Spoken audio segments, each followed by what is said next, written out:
मोना जोबोर खुसि बर' सिने आर्टिस्ट एसोसिएशननि सेन्ट्रेल कमिटिया जों दिनै बर'मायाव बरायबाय लोगोसेनो मुसलपुर डिस्ट्रिक्टआबो बरायबाय आरो माखासे समाजारि गौथुमफोरा बे बर'मायाव बिथांखौ बे हायुआवनो बरायनो मोननानै जों जोबोर गोग्गानाय मोनदांदों। बे जोंनि अकल नबजित नार्जारिनि देरहानाय नङा, बेयो अकल गलाघाट कार्बि आंलंनि देरहानाय नङा, बे गासै जों आसाम नाङैनो जों बर' हारिनि देरहानाय। बे नेसनेल लेभेलाव जोंनि बर' हारिमुनि मोनसे जिथु मोनसे महरगिरि मोनसे हप्ता थायो, बेनि मोनसे देरहानाय आरो खलबसे जौगानाय।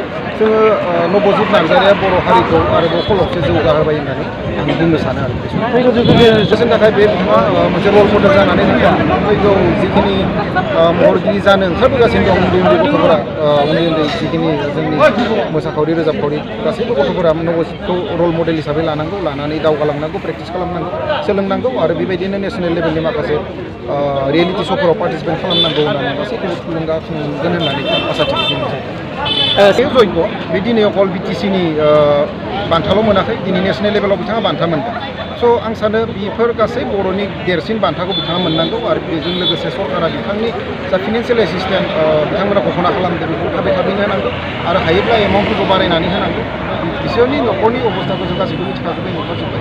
बिथांखौ जोङो जेसेबां हायो एसेबां हेफाजाब होनानै जों बिथांनि जा सिमां नेसनेल लेभेलाव दिनै एस्टाब्लिस खालामबाय बर' जाथिखौ आरोबाव फैगौ समफोराव बुहुमावनो एस्टाब्लिस खालामथों होननानै जोङो गासैबो थुलुंगाखांनांगौ आरो जों सरकारखौबो जों थुलुंगा होनो थाखाय खावलायहरो।